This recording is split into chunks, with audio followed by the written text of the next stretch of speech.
কালকের এই ভূমিকম্পে একজন হাফেজে কোরআন মারা গেছেন। একজন হাফেজে কোরআন মারা গেছেন। নরসিংদীর এক মাদ্রাসাতে তিনি মারা গেছেন। উপর থেকে তার মাথায় ইট পড়ে তিনি মারা গেছেন। বেঁচে থাকলে হয়তো তিনি দ্বীনের জন্য, ইসলামের জন্য কিছু করতেন, কত কিছুই করতেন। অনাকাঙ্ক্ষিতভাবে উপর থেকে একটা ইট এসে তার মাথায় পড়ে তিনি মৃত্যুবরণ করেন। তিনি পরকালে চলে যান আল্লাহর ডাকে সাড়া দিয়ে।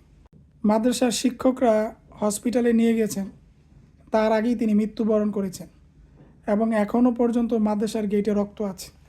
মৃত্যু কোথা থেকে কিভাবে এসে যায়, কখন কিভাবে এসে যায় কেউ বলতে পারে না, একমাত্র আল্লাহ ছাড়া। আমি আপনি বেঁচে আছি, এটা আমাদের জীবনের জন্য একটা সুবর্ণ সুযোগ। আল্লাহ তাআলা আমাদেরকে বাঁচিয়ে রেখেছেন দয়া করে, মায়া করে, নয়তো কালকে আমাদেরও তো এমন হতে পারত। ভূমিকম্পে, বিল্ডিং ধসে অথবা কোনো অনাকাঙ্ক্ষিতভাবে আমরা মারা যেতে পারতাম, ওই মাদ্রাসার ছাত্রর মতো, ওই হাফেজে কোরআনের মতো। তিনি তো হাফেজে কোরআন ছিল, তার সিনায় তো কোরআন ছিল, তার জন্য তো পরকালটা সহজ হবে। কিন্তু আমার আপনার কি অবস্থা? আমাদের দুনিয়ার অবস্থাটা কি? আমি আপনি কি করছি এই দুনিয়াতে? ভালো কাজের সাথে আছি নাকি মন্দ কাজের সাথে আছি? আমাদের একটু প্রশ্ন করা দরকার, আমাদের একটু ফিকির করা দরকার।